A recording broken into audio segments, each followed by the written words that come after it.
Harry Potter et les méthodes de la rationalité, chapitre 91, Rôle, partie 2. Peu de temps après, il y eut un autre coup contre la porte du débarras. Si vous vous souciez vraiment de ma santé mentale, dit le garçon sans lever les yeux, vous partirez, vous me laisserez tranquille et vous attendrez que je descende dîner. Vous ne m'aidez pas. La porte s'ouvrit et celui qui avait attendu dehors entra. Franchement, dit le garçon d'un ton catégorique. La porte se rabattit puis se ferma derrière Severus Rogue. Le maître des potions de Poudlard n'affichait rien de l'arrogance dont il était coutumier, ni même de l'apparence d'impassibilité qu'il revêtait parfois dans le bureau du directeur. Son regard, étrange, les yeux baissés sur le garçon qui gardait la porte, ses pensées, insondables. Je ne puis imaginer ce que pense la directrice adjointe, dit le maître des potions, à moins que je ne sois censé servir d'avertissement quant à ce qui vous attend si vous décidez d'endosser la responsabilité de sa mort. Les lèvres du garçon se serrèrent. Très bien, vous avez gagné, professeur Rogue, je concède que vous étiez plus responsable de la mort de Lily Potter que je ne le suis de celle de Hermione Granger, et que ma culpabilité n'est pas comparable à la vôtre. Et maintenant, je vous demande de partir et de leur dire qu'il serait probablement préférable de me laisser seul un moment. En avons-nous fini ? Presque, dit le maître des potions. C'est moi qui mettais les mots sous l'oreiller de mademoiselle Granger et qui lui disais où trouver les combats lors desquels elle intervenait. Le garçon ne réagit pas du tout à cela, puis il parla enfin. Parce que vous n'aimez pas que les gens se fassent brutaliser ? Pas seulement ça. Il y avait une note de douleur dans la voix du maître des potions qui lui était étrangère. Il était difficile d'imaginer que c'était la même voix acide qui ordonnait aux enfants de ne pas remuer une fois de plus sans quoi leur poignet serait arraché. J'aurais dû m'en rendre compte beaucoup plus tôt. J'imagine, et pourtant je ne l'ai pas remarqué, entièrement absorbé par moi-même que je l'étais. Me placer à la tête de Serpentard, cela signifiait que Albus Dumbledore avait perdu tout espoir d'aider la maison Serpentard. Je suis certain que Dumbledore essaya, je ne puis l'imaginer ne pas avoir essayé, lorsqu'il prit la tête de Poudlard pour la première fois. Il dut ressentir une profonde douleur quand, après cela, tant de Serpentards répondirent à l'appel du Seigneur des Ténèbres. Il ne m'aurait pas mis en position d'autorité dans cette maison, étant donné mon comportement, s'il n'avait pas perdu tout espoir. Sous sa cape tachée et salie, les épaules du maître des potions s'affaissèrent. Mais vous et mademoiselle Granger essayiez de faire quelque chose, et vous étiez même parvenu à faire changer monsieur Malfoy et mademoiselle Greengrass. Et peut-être que ces deux-là auraient pu montrer un autre exemple. J'imagine qu'il fut idiot de ma part d'y croire. Le directeur ne sait pas ce que j'ai fait, et je vous demande de ne pas lui dire. Pourquoi me dites-vous cela ? Les choses sont devenues bien trop sérieuses pour que je n'en fasse pas part à quelqu'un. Les lèvres de Severus Rogue se tordirent. J'ai assez vu de plans tourner au désastre lors de ma carrière à Serpentard pour savoir comment cela fonctionne. Si, à l'avenir, tout devait être révélé, alors au moins je vous l'aurais dit, et vous pourrez en attester. Délicieux, dit le garçon. Merci d'avoir éclairci ce mystère. Est-ce tout ? Comptez-vous déclarer que votre vie n'est plus qu'une ruine et qu'il ne vous reste rien d'autre que la vengeance ? Non, j'ai encore... Le garçon s'interrompit. Alors j'ai bien peu de conseils à vous prodiguer, dit Severus Rogue. Le garçon hocha la tête d'un air distrait. De la part de Hermione, merci de l'avoir aidé avec les brutes. Elle vous dirait que c'était la bonne chose à faire. Et maintenant, je vous serais fort gré si vous pouviez leur dire de me laisser tranquille. Le maître des potions se tourna vers la porte, et quand son visage cessa d'être visible, sa voix parvint à Harry comme un chuchotement. Je suis véritablement navré de votre perte. Severus Rogue partit. Le garçon le regarda faire, essayant de se souvenir du mieux qu'il puisse à une telle distance, de mots prononcés quelque temps auparavant. Vos livres vous ont trahi, Potter, ils ne vous ont pas dit la seule chose que vous deviez savoir. Vous ne pouvez apprendre ce que c'est que de perdre la personne que vous aimez en lisant un livre. C'est une chose que vous ne pourrez connaître avant de l'avoir vécue vous-même. Ça avait été quelque chose d'approchant, songea le garçon, s'il s'en souvenait correctement. Des heures s'étaient maintenant écoulées dans la section de l'infirmerie dont la porte était fermée et derrière laquelle un corps allongé se trouvait. Harry continua de regarder sa baguette posée sur ses genoux, de regarder les petites écorchures et taches sur les 28 centimètres de houx, défaut qu'il n'avait auparavant jamais observé d'assez près pour les remarquer.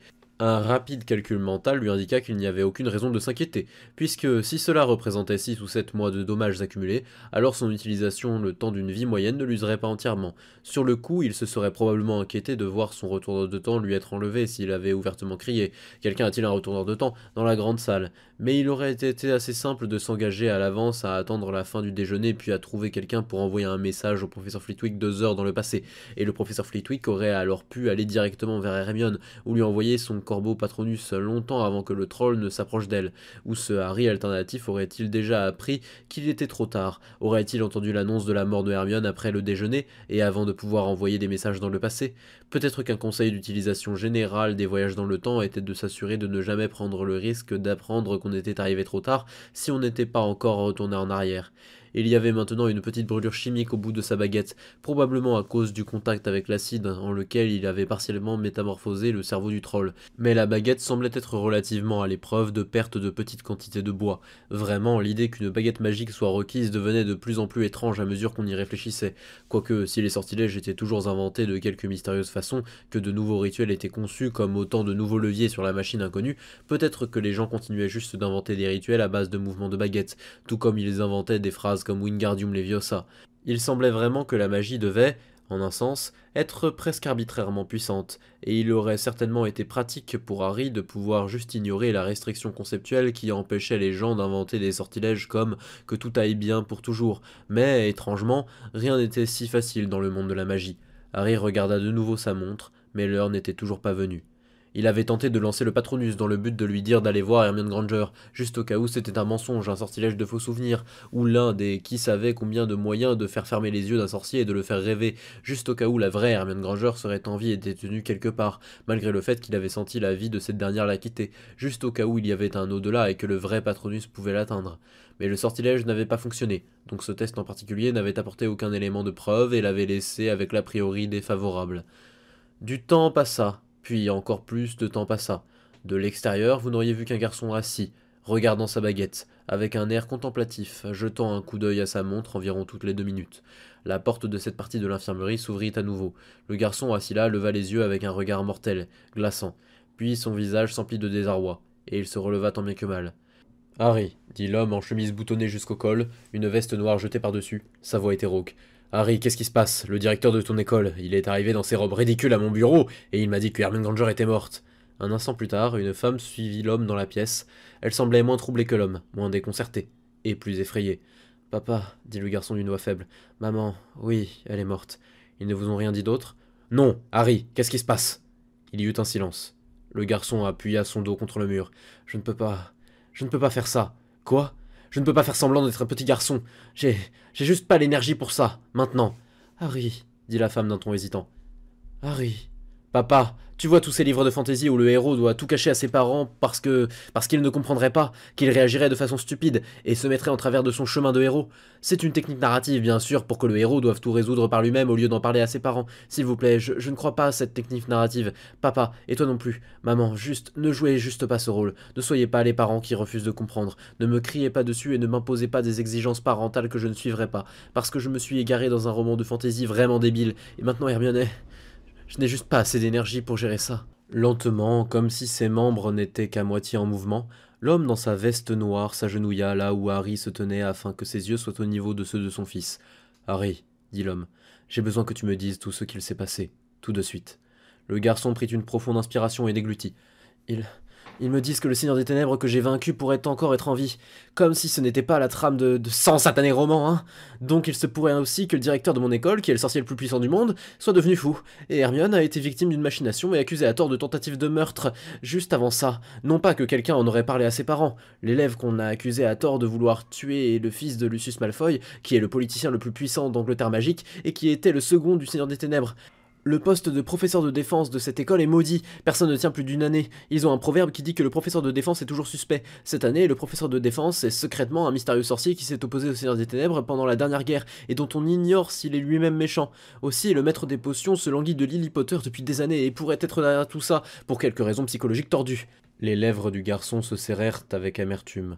Je crois que c'est presque tout. Toute l'intrigue débile. L'homme, qui avait écouté tout ceci sans rien dire, se leva. Il posa doucement sa main sur l'épaule du garçon. « C'est assez, Harry, dit-il. J'en ai assez entendu. Nous quittons cette école tout de suite et nous t'emmenons avec nous. » La femme regardait le garçon, et son visage posait une question. Le garçon la regarda en réponse et hocha la tête. La voix de la femme fut fluette lorsqu'elle parla. « Ils ne nous laisseront pas faire, Michael. Légalement, ils n'ont aucun droit de nous en empêcher. »« Droit? Vous êtes des moldus, dit le garçon. Il eut un sourire tordu. Vous avez autant de valeur que des souris aux yeux du système judiciaire magique d'Angleterre. Aucun sorcier ne se souciera de vos arguments sur vos droits, sur la justice. Ils ne prendront même pas le temps de vous écouter. Vous voyez comme vous n'avez aucun pouvoir, ils n'ont pas besoin de se fatiguer. Non, maman, je ne souris pas comme ça parce que je suis d'accord avec leur politique vis-à-vis des moldus. Je souris parce que je ne suis pas d'accord avec la vôtre vis-à-vis des enfants. Alors, dit fermement le professeur Michael Verse-Evans, nous verrons ce que le vrai gouvernement a à dire à ce sujet. Je connais un parlementaire ou trois, ils diront « Vous êtes fous, bon séjour à l'asile ». en supposant que les oubliateurs du ministère ne vous attrapent pas avant et n'effacent pas vos souvenirs. J'ai entendu dire qu'ils font ça à beaucoup de moldus.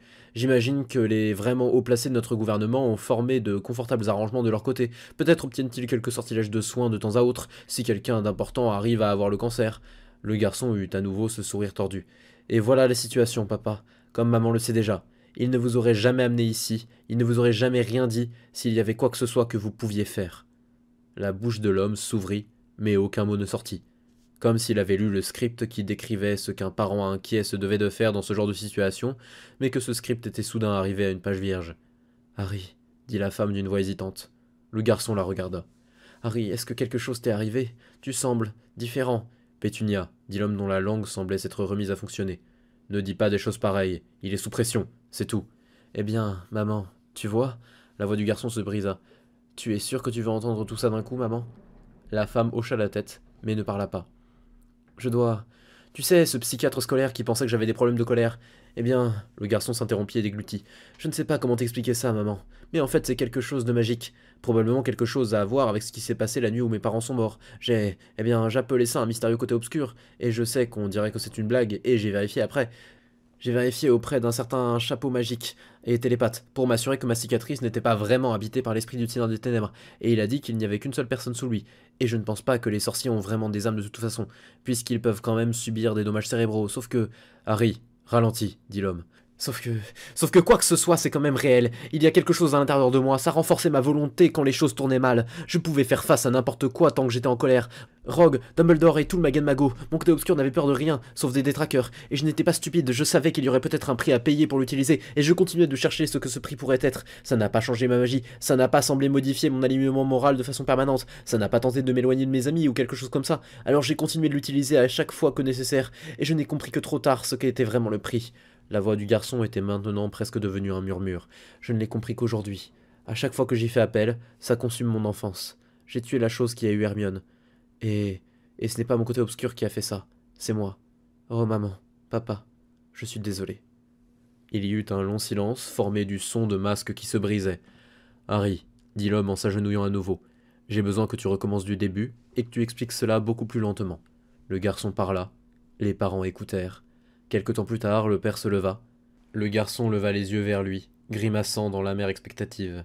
« Harry, dit l'homme, Pétunia et moi allons te sortir d'ici, aussi vite que possible. »« Non, dit le garçon avec un ton d'avertissement. Je suis sérieux, papa. Le ministère de la magie n'est pas une chose contre laquelle on se dresse. Dis-toi que c'est les impôts, ou le recteur, ou quelque chose d'autre qui n'admettra aucune remise en question de sa domination.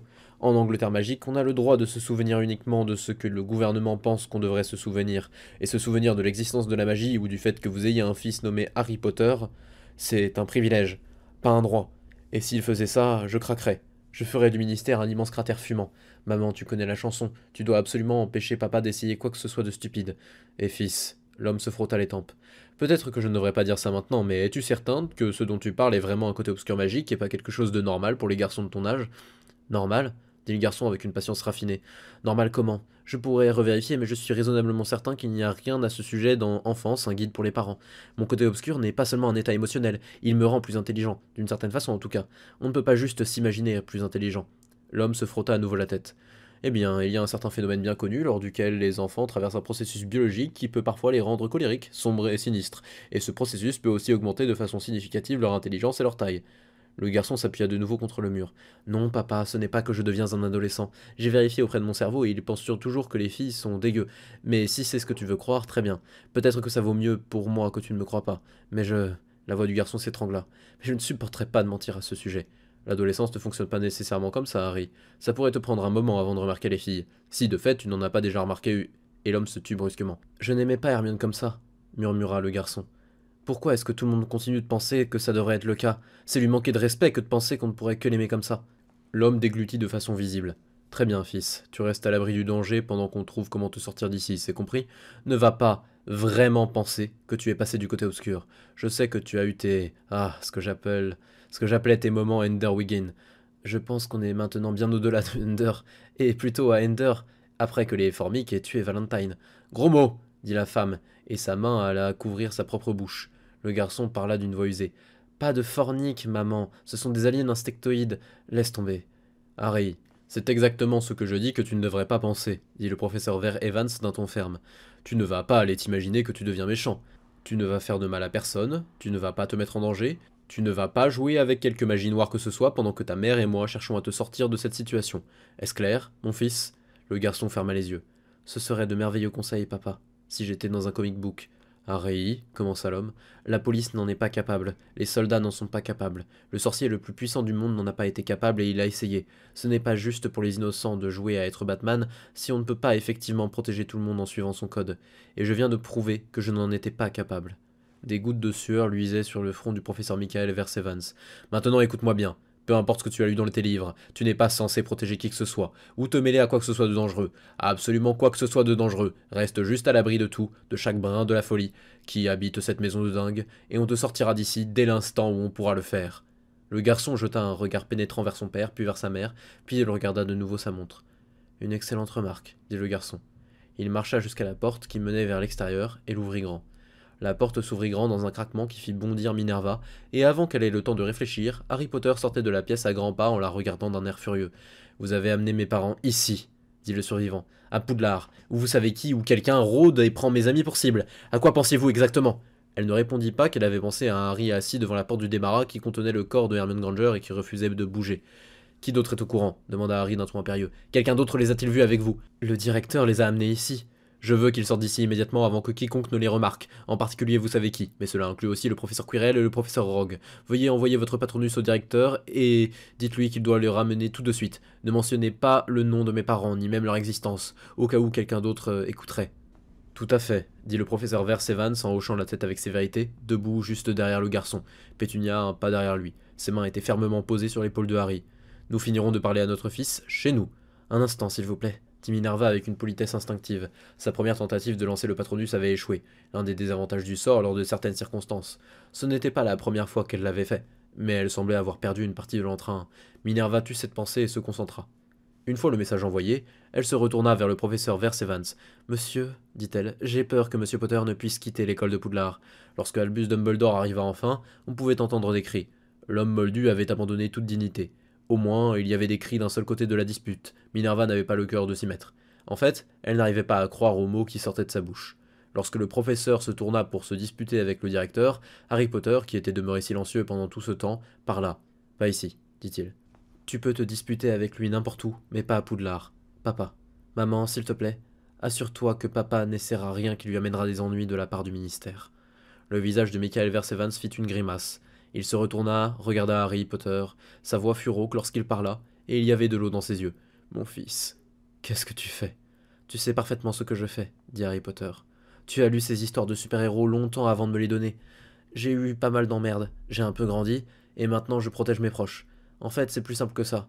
Tu sais ce que je fais, parce que tu as essayé de faire la même chose. Je fais sortir ceux que j'aime de Poudlard le plus vite possible. Voilà ce que je fais. Monsieur le directeur, s'il vous plaît, sortez-les d'ici avant que vous savez qui ne découvre leur présence et ne décide de les tuer. » Michael Versevans commença un plongeon désespéré vers Harry, puis tout mouvement s'arrêta. L'homme moldu penché dans sa course. « Je suis désolé, dit doucement le directeur. Nous reparlerons bientôt. Minerva, j'étais avec les autres quand tu m'as appelé. Ils attendent dans ton bureau. » Le directeur avança comme en glissant jusqu'à se tenir entre l'homme et la femme figée. Il y eut un autre éclair de flamme. Le mouvement reprit. Minerva regarda Harry. Aucun mot ne lui vint. « Très malin de les amener ici, » dit Harry Potter. « Ça a probablement nuit à notre relation de façon permanente. Bon sang, tout ce que je voulais c'était qu'on me laisse tranquille, jusqu'à ce satané dîner, qui, le garçon regarda sa montre, a de toute façon commencé. Je vais aller dire au revoir à Hermione seule, je promets que cela prendra moins de 2 minutes, et après je sortirai et j'irai manger quelque chose, comme je l'aurais fait de toute façon. Ne me dérangez pas pendant ces 2 satanées minutes où je vais craquer et tuer quelqu'un. Je suis très sérieux, professeur. » Le garçon se retourna, traversa la petite pièce, ouvrit la porte de derrière où le corps de Hermione Granger était conservé, et entra avant qu'elle ne trouve quoi répondre. À travers l'ouverture, elle vit le fragment d'une image qu'elle savait qu'aucun enfant n'aurait jamais dû voir. La porte se referma. Elle commença à avancer, sans réfléchir. À mi-chemin vers la porte, elle s'arrêta. Son esprit était encore ralenti et souffrait encore, et la partie d'elle que Harry Potter aurait appelée l'image d'une sévère adepte de la discipline prononçait des mots sans vie au sujet du comportement approprié des enfants. Le reste de sa personne ne pensait pas que c'était une bonne idée de laisser n'importe quel enfant, même Harry Potter, seul dans une pièce avec le corps ensanglanté de sa meilleure amie. Mais l'acte d'ouvrir la porte, ou d'affirmer quelque autorité que ce soit, cela ne lui semblait pas sage. Il n'y avait pas de bonne chose à faire, de bonnes choses à dire, ou s'il existait une bonne voie à suivre, elle ne la connaissait pas. Très lentement, 1 minute et demie s'écoulèrent. Lorsque la porte se rouvrit, Harry semblait avoir changé, comme si cette minute et demie avait duré plusieurs vies. Scellez la pièce, dit doucement Harry, et allons-y, professeur McGonagall. Elle marcha jusqu'à la porte du débarras. Elle ne fut pas tout à fait capable de s'empêcher de regarder à l'intérieur, et elle vit le sang séché, le drap qui recouvrait la partie inférieure du corps, la partie supérieure comme cireuse, semblable à une poupée, et une brève image des yeux fermés de Hermione Granger. Quelque chose en elle recommença à pleurer. Elle ferma la porte. Ses doigts bougèrent sur sa baguette, sa bouche prononça les paroles sans réfléchir, des charmes et des barrières pour sceller la pièce contre toute infraction. Professeur McGonagall, dit Harry d'une voix étrange, comme s'il récitait, avez-vous le rocher que le directeur m'a donné. Je devrais le transformer à nouveau en un joyau, puisqu'il s'est avéré utile. Automatiquement, ses yeux passèrent à l'anneau sur le petit doigt gauche de Harry, et elle remarqua le vide sur la monture, là où le joyau aurait dû se trouver. J'en parlerai au directeur, répondit sa langue. Est-ce une tactique courante, au fait dit Harry Potter d'une voix toujours étrange. Transporter un grand objet métamorphosé en un objet petit pour l'utiliser comme arme, ou est-ce un exercice de métamorphose habituel? Elle secoua la tête comme absente. Eh bien, allons-y alors. J'ai... Sa voix se bloqua. J'ai peur d'avoir autre chose à faire pour l'instant, monsieur Potter. Pourriez-vous y aller tout seul? Et promettez-vous d'aller directement à la grande salle et de manger quelque chose? Le garçon promit, sauf circonstances exceptionnelles et imprévues, une clause qu'on ne débattit pas, puis sortit de la pièce. Ce qui l'attendait ne serait pas plus simple, certainement, et serait peut-être même plus difficile. Minerva marcha vers son bureau d'un pas rapide, et non pas lent, car cela aurait été discourtois. Elle ouvrit la porte de son bureau. Madame Granger, dit sa voix. Madame Granger, je suis terriblement désolé de...